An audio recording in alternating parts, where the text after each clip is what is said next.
Hello students, welcome back to Diya coaching classes.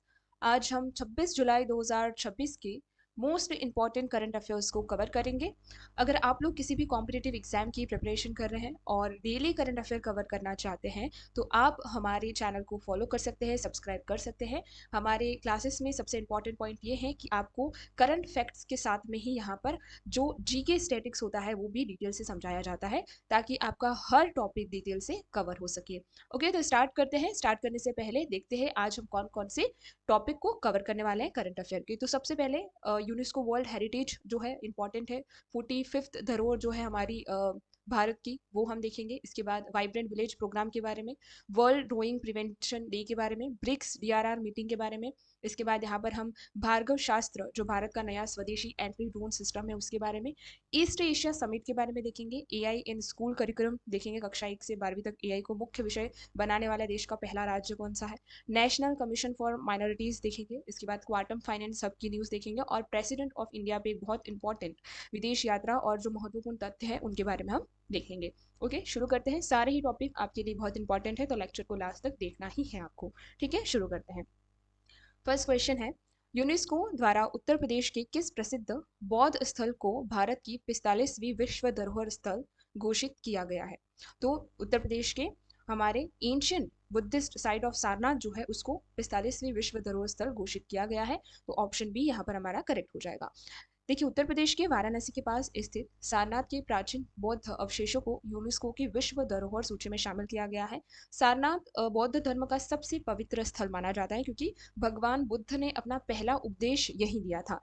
प्रमुख आकर्षण क्यों है ये? यहाँ का प्रसिद्ध धमेक स्तूप जो है, याद रखना, यहाँ का प्रसिद्ध धमेक स्तूप और अशोक स्तंभ जो है इस ऐतिहासिक स्थल को मुख्य पहचान दिलाते हैं और बहुत ही महत्वपूर्ण है। अब इस क्वेश्चन से रिलेटेड जितने भी टॉपिक जो हमारी स्टेटिक्स हैं उनको हम समझेंगे। सबसे पहले सारनाथ का ऐतिहासिक नाम। कई बार हिस्ट्री में क्वेश्चन आता है कि सारनाथ का प्राचीन नाम क्या है। तो प्राचीन काल में सारनाथ को ऋषि पतन और मृगदाव के नाम से जाना जाता था।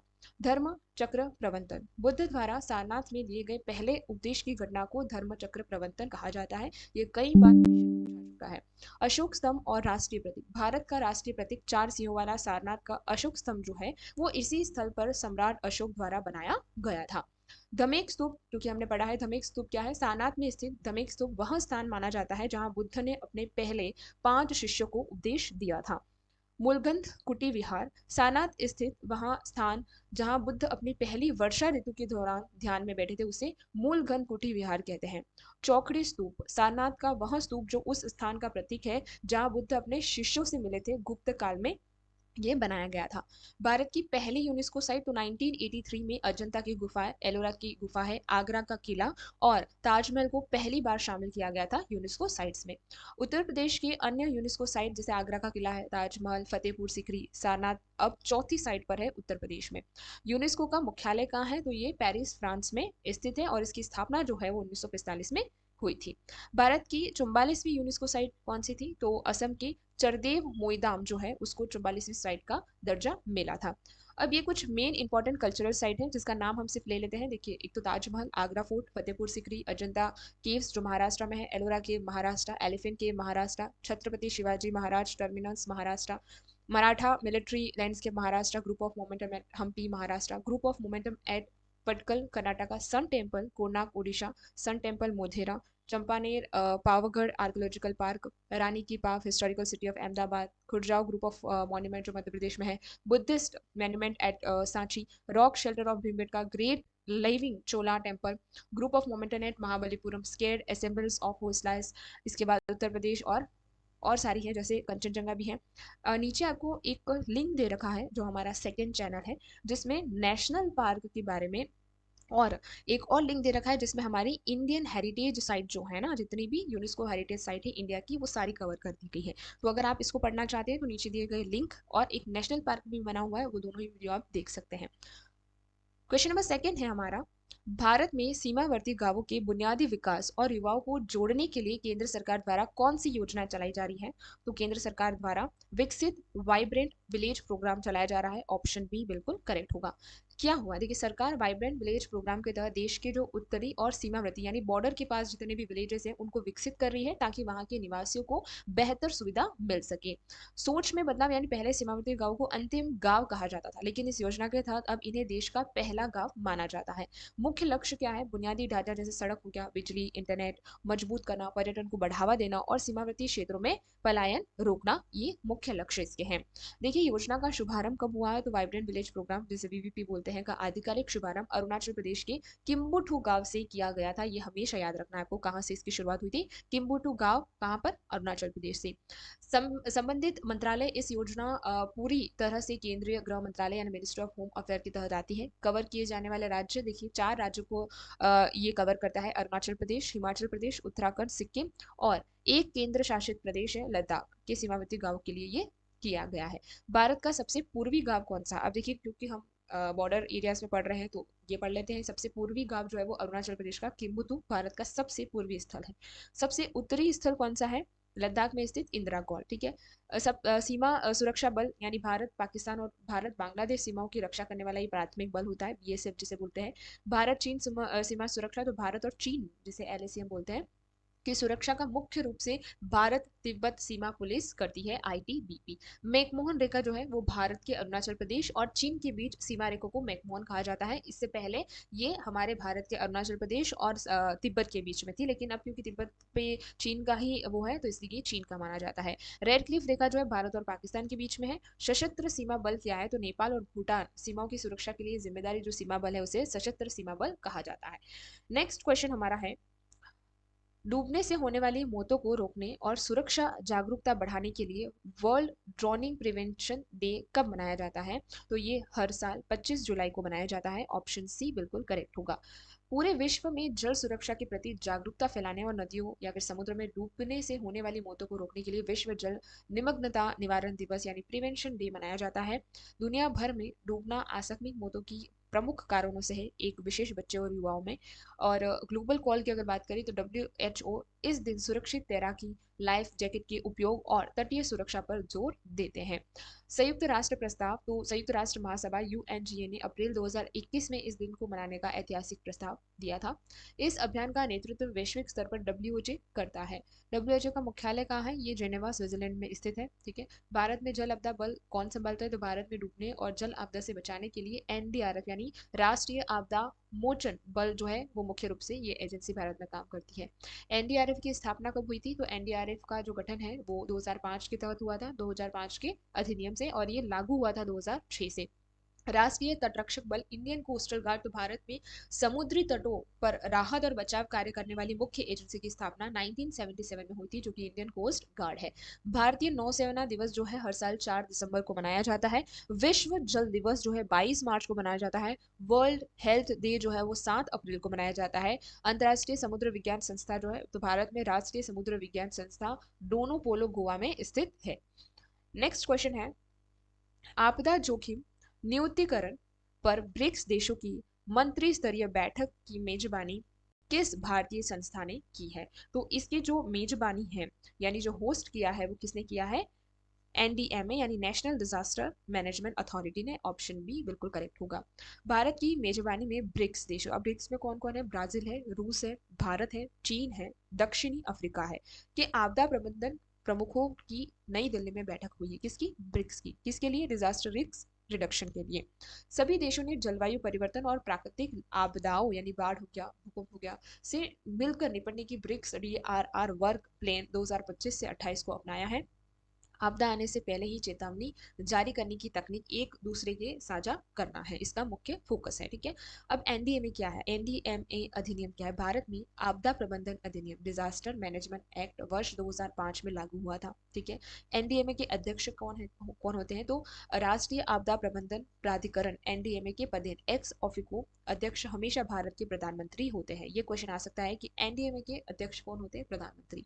इसके बाद स्टेट लेवल पे राज्य आपदा प्रबंधन प्राधिकरण होता है, जो कि जिसके जो अध्यक्ष होते हैं वो मुख्यमंत्री होते हैं।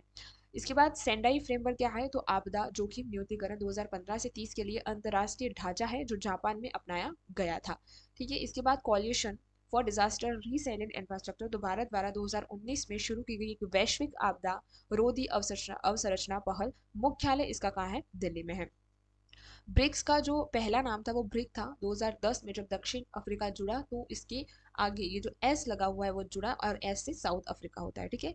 ब्रिक्स का एक बैंक भी है जिसे न्यू डेवलपमेंट बैंक बोलते हैं, जिसका मुख्यालय संगाई चीन में स्थित है। राष्ट्रीय आपदा प्रबंधन संस्था आपदा प्रबंधन पर प्रशिक्षण और शोध का प्रमुख संस्थान नई दिल्ली में है। गेबियन तकनीक आपदा प्रबंधन में भूस्खलन और मिट्टी के कटाव को रोकने के लिए प्रयुक्त होने वाली ये तकनीक है। भोपाल गैस त्रासदी 1984 में भारत की सबसे बड़ी औद्योगिक आपदा थी, जिसमें मिथाइन आइसोसोनिएट गैस का रिसाव हुआ था। नेक्स्ट क्वेश्चन है, हाल ही में प्रदर्शित स्वदेशी एंटी ड्रोन सिस्टम भार्ग शास्त्र का निर्माण किस शहर में किया गया है? तो ये नागपुर में किया गया, ऑप्शन बी बिल्कुल करेक्ट होगा।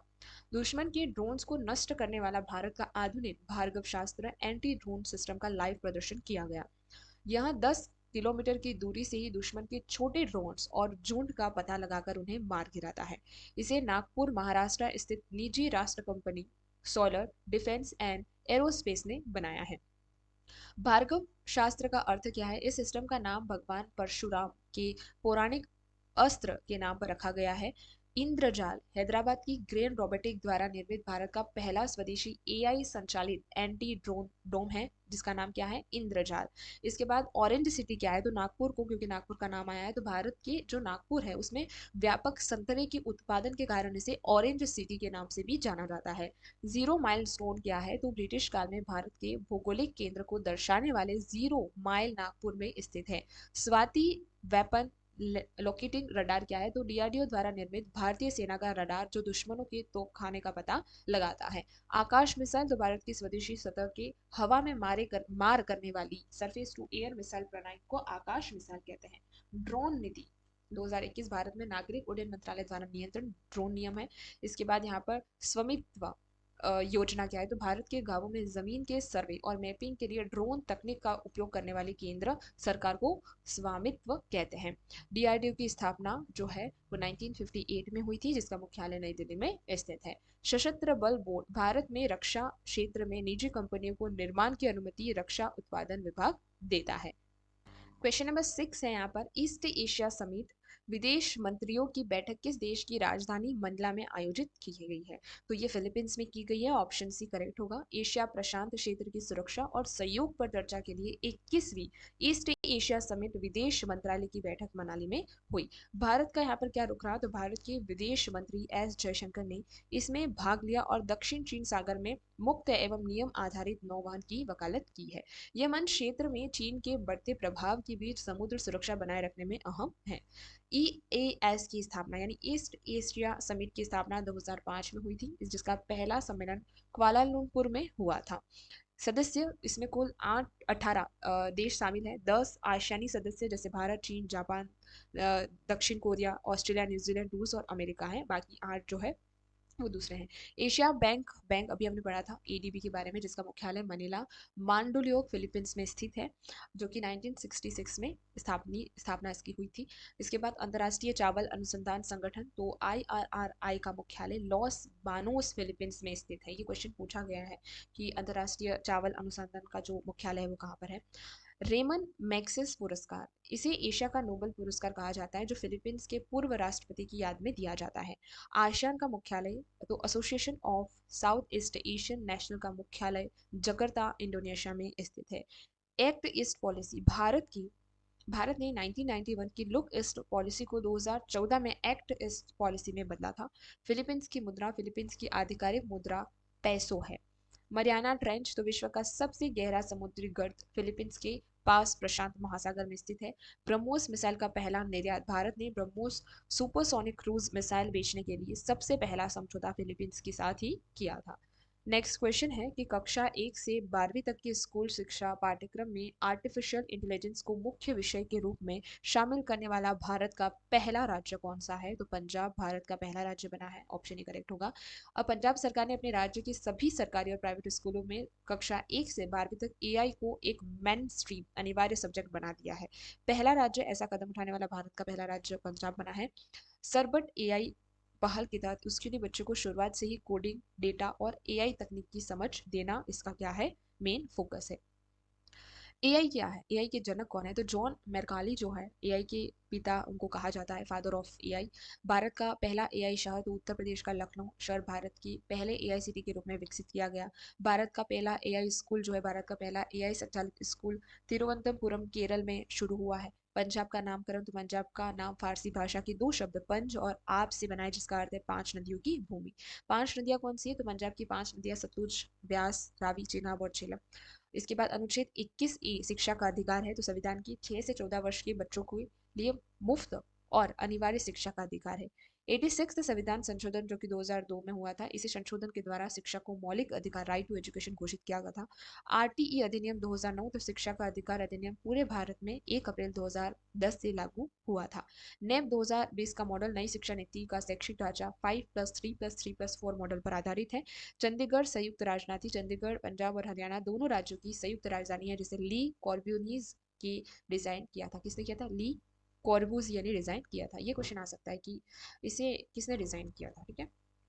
नेक्स्ट क्वेश्चन है कि भारत में अल्पसंख्यक समुदायों के अधिकारों की रक्षा के लिए गठित राष्ट्रीय अल्पसंख्यक आयोग का संचालन किस मंत्रालय के अधीन होता है? तो ये मिनिस्ट्री ऑफ माइनॉरिटी अफेयर्स के अंतर्गत इसका अधीन होता है। ऑप्शन बी बिल्कुल करेक्ट है। हरजीत सिंह ग्रेवाल ने राष्ट्रीय अल्पसंख्यक आयोग के अध्यक्ष के रूप में अपना 3 साल का कार्यकाल संभाला है। यह आयोग देश में धार्मिक अल्पसंख्यकों के अधिकारों के हनन की शिकायतों की जांच करता है और उनकी सुरक्षा सुनिश्चित करता है। यह संस्था पूरी तरह की अल्पसंख्यक कार्य मंत्रालय की देखरेख में काम करता है। एनसीएम का दर्जा देखते हैं, तो राष्ट्रीय अल्पसंख्यक आयोग एक वैधानिक निकाय स्टैट्यूटरी बॉडी है, जिसकी स्थापना 1992 के अधिनियम द्वारा हुई थी। एनसीएम की स्थापना, इस आयोग का विधिवत गठन 17 मई 1993 को किया गया था। आयोग के अध्यक्ष और सदस्यों का कार्यकाल 3 वर्ष का होता है। अधिसूचित 6 अल्पसंख्यक समुदाय जो है मुस्लिम, ईसाई, सिख, बौद्ध, पारसी और जैन। नवीनतम शामिल समुदाय, जैन समुदाय को जनवरी 2014 में भारत का छठा अल्पसंख्यक समुदाय घोषित किया गया था। संवैधानिक अनुच्छेद जो अनुच्छेद 29 है, यहाँ अल्पसंख्यकों की भाषा, लिपि और संस्कृति के संरक्षण का अधिकार देता है। संवैधानिक अनुच्छेद 30 जो है, यह अल्पसंख्यकों के अपने शिक्षण संस्थाओं की स्थापना और संचालन का अधिकार देता है। अल्पसंख्यक अधिकार दिवस जो है, भारत में हर साल 18 दिसंबर को अल्पसंख्यक अधिकार दिवस मनाया जाता है। सचार समिति 2005 में भारत में मुस्लिम समुदाय की सामाजिक, आर्थिक और शैक्षिक स्थिति की समीक्षा के लिए बनी है। प्रधानमंत्री का 15 सूत्रीय कार्यक्रम, तो यहाँ पर अल्पसंख्यकों के कल्याण और विकास के लिए केंद्र सरकार की प्रमुख योजना है। नेक्स्ट क्वेश्चन यहाँ पर है, देश का पहला बैंक एलईडी है ना, क्वांटम फाइनेंस हब किस बैंक और राज्य सरकार के सहयोग में स्थापित किया गया है? तो ये पंजाब और आंध्र प्रदेश, पीएनबी और आंध्र प्रदेश में, पीएनबी एंड आंध्र प्रदेश है ना। देखिए, पंजाब नेशनल बैंक पीएनबी, ठीक है, और आंध्र प्रदेश सरकार ने मिलकर विशाखापट्टनम में भारत का पहला क्वांटम फाइनेंस हब बनाने का समझौता किया। सुपर फास्ट क्वांटम कंप्यूटिंग की मदद से बैंकिंग के ऑनलाइन डेटा को 100% सुरक्षित और हैक प्रूफ बनाया जाएगा। यह वित्तीय जो क्षेत्र है, बैंकिंग फ्रॉड रोकने और भारत की सबसे बड़ी डिजिटल पहल है।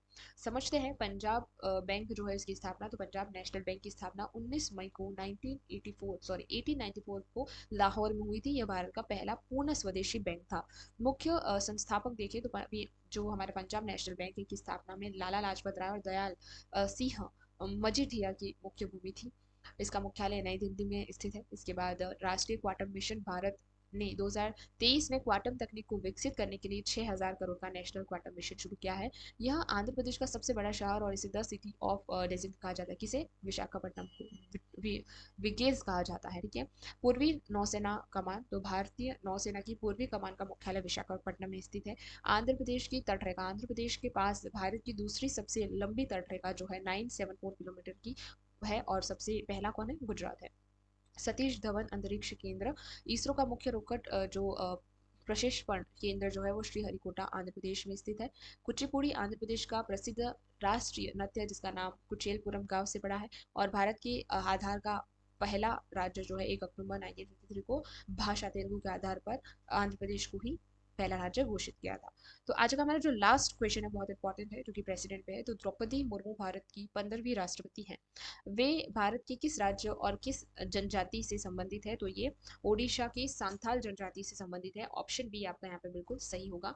राष्ट्रपति द्रौपदी मुर्मू ने अपने 3 देश फिजी, फिजीलैंड जिसे बोलते हैं हम, फिजी, न्यूजीलैंड और रोमानिया की सफल राजकीय यात्रा पूरी की है। उन्होंने रोमानिया की राजधानी बुखारेस्ट में भारतीय समुदाय को संबोधित किया और भारत के संबंधों को मजबूत किया है। ऐतिहासिक पहचान क्या है? वे भारत की 15वीं राष्ट्रपति, देश की पहली आदिवासी महिला राष्ट्रपति और सबसे कम उम्र की राष्ट्रपति हैं।